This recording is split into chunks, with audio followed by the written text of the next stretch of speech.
BJP chairperson उम्मीदवार सुरभि के समर्थन में गरजे गब्बर। कहा, इस बार कैथल से बनाएंगे हम तीसरी सरकार। वहीं सुरजेवाला पर करारा व्यंग कसते हुए कहा कि अगर सुरजेवाला सही होते तो वह राजस्थान की बजाय हरियाणा से राज्यसभा में जाते, परंतु अगर यहां से आते तो यहां 2 वोट की बजाय और भी ज़्यादा वोट क्रॉस होती। सुरजेवाला को जनता ने रिजेक्ट कर दिया है और रिजेक्टेड माल कोई नहीं खरीदा करता। और क्या कहा, देखिए इस खबर में। बड़े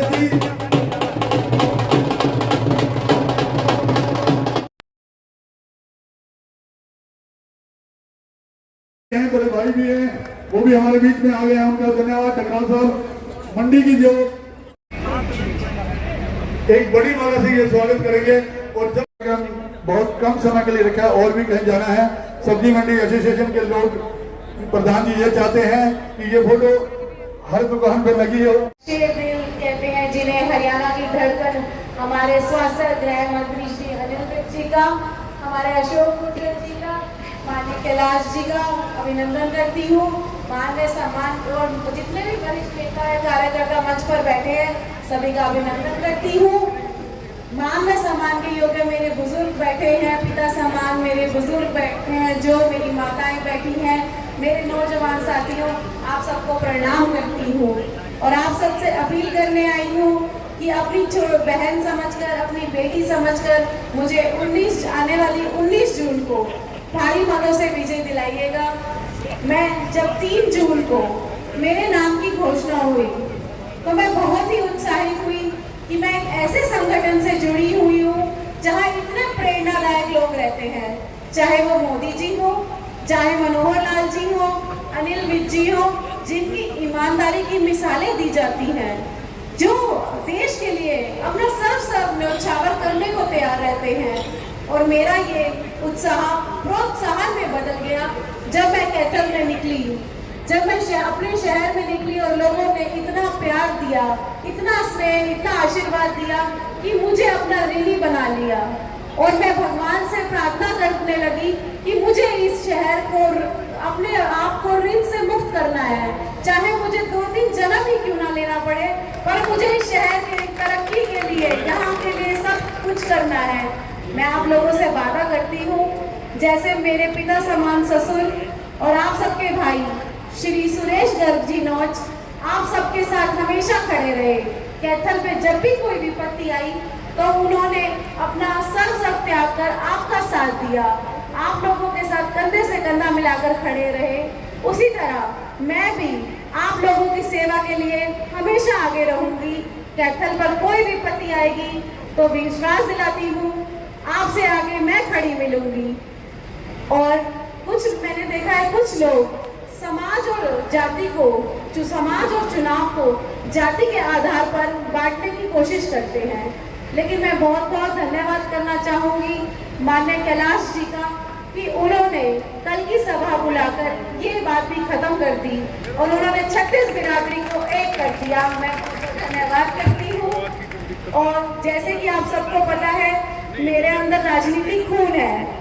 जो मेरे दादाजी थे स्वर्गीय श्री मांगेराम जी गुप्ता, उनकी रगों में ईमानदारी का खून था। वो किसी से डरते नहीं थे, चाहे किसी की भी सरकार में रहे, भजन लाल की या हुड्डा सरकार में रहे, वो अपना इस्तीफा अपनी जेब में लेके घूमते थे कि अगर मैं गलत हूँ तो ये रहा मेरा इस्तीफा। मैं आप लोगों को बताना चाहूंगी कि उनका वही खून मुझ में भी है और मैं आप लोगों को विश्वास दिलाती हूँ कि उसी ईमानदारी, उसी कर्मठ, उसी मेहनत और उसी लगन के साथ आप लोगों की सेवा करूंगी। आप इसके लिए मुझे आप लोगों के सहयोग की जरूरत है, जिसे आप 19 जून को कमल का फूल का बटन दबाकर मुझे दीजिएगा और भारी से भारी मतों से अपनी बेटी को विजय दिलाइएगा। धन्यवाद। सुरभि गर्ग को यहाँ से अपना प्रत्याशी सुरभि गर्ग। लोकतंत्र में 3 सत्र होते हैं, लोकसभा, विधानसभा और नगर पालिका या पंचायत। तीनों महत्वपूर्ण। अगर एक जगह का भी फ्यूज उड़ जाए तो करंट नीचे तक नहीं आता। नीचे तक नहीं आता फिर जो करंट ऊपर बह रहा है वो नीचे आने से रुकता। आपने देखा कि कुछ प्रदेश सरकारें रोती रहती हैं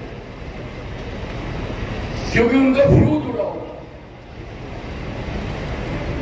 इसलिए तीनों में एक मेल की एक मार्के की सरकार होना आवश्यक है लोगों के हित में। कि अगर ऊपर भारतीय जनता पार्टी की है, प्रदेश में भारतीय जनता पार्टी की है, तो छोटी सरकार भी भारतीय जनता पार्टी की। भारतीय जनता पार्टी जिंदाबाद, भारतीय जनता पार्टी जिंदाबाद। ये आपके शहर के हित में भी है, ये प्रदेश के हित में भी है, ये देश के हित में कि भारतीय जनता पार्टी की सरकार को आप बनाइए, ताकि ऊपर से जो योजनाएं बन रही हैं, जो बनी हुई हैं, ऊपर से आती हैं प्रदेश के पास और प्रदेश से आती हैं छोटी सरकार के पास और छोटी सरकार से जनता के बीच में जाती है। जनता, आप समझिए कि ये कनेक्शन क्या बना हुआ है, जनता, छोटी सरकार, प्रदेश सरकार और ऊपर लोकसभा यानी बड़ी सरकार। अगर बीच में से कहीं पर भी फ्यूज उड़ गया तो आपके पास करंट नहीं आ सकता, आपका तो अंधेरा ही अंधेरा, कुछ नहीं बनना आपका। आप अपने नुमाइंदे को रोता हुआ ही सुनोगे। अगर चीखे सुनना चाहते हो, रोना सुनना चाहते हो, तो कोई कुछ नहीं कर सकता।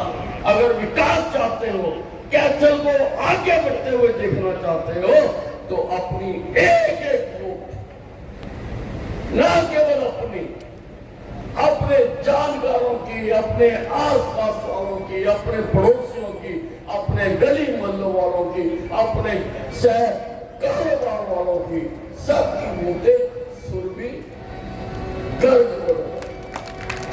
किस तरह का चुनावी प्रचार हो? नहीं, बहुत रिस्पॉन्स है लोगों का, बहुत ज़्यादा लोग अपना रिस्पॉन्स दिखा रहे हैं। क्या मतलब लगता है छोटी सरकार है जो कामयाब होगी? हाँ, भारतीय जनता पार्टी जीते। तो सर, रिस्पॉन्स मिल रहा है? बहुत अच्छा। तो सर, अब की बार जैसे कि इंडिविजुअल सीट की है चेयरपर्सन या चेयरमैन के लिए, तो कितनी विकास की गति बढ़ेगी?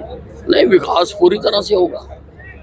तो रणदीप सुरजेवाला के बारे में क्या कहना चाहिए? अगर बात करें क्राइम की, यहाँ सब्जी मंडी में एक व्यापारी से अभी 20 लाख की फिरौती मांगी गई है चुनाव के दौरान। मुझे अभी पता लगा, मैं उसकी जांच करवाता हूँ। तो रणदीप सुरजेवाला के बारे में क्या मैं कहना? जांच करूँ। रणदीप सुरजेवाला भी चुनाव मैदान में उतरे हैं। मैंने देखो, उसको तो हरियाणा की जनता पूरी तरह से रिजेक्ट कर चुकी है।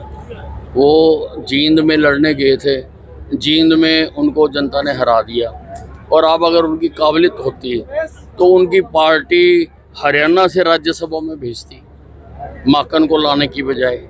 लेकिन उनको पता था कि अगर इसको खड़ा करेंगे तो अभी तो 2 क्रॉस हुई हैं, फिर पता नहीं कितनी ज़्यादा क्रॉस हो जाती हैं। तो ही इज ए रिजेक्टेड माल, रिजेक्टेड माल। बस पकड़ी है यहाँ से कैथल से, बस में सवार हुए हैं, क्या बस इनकी कामयाब हो पाई कैथल? नहीं, रिजेक्टेड माल को कौन लेता है? लोग सारे ठीक ठाक माल लेते हैं। कुलदीप बिश्नोई का भाजपा में आना लगभग तय है। अब देखिए, ये तो कुलदीप बिश्नोई जी बता सकते हैं, मेरे साथ तो कोई बात नहीं है।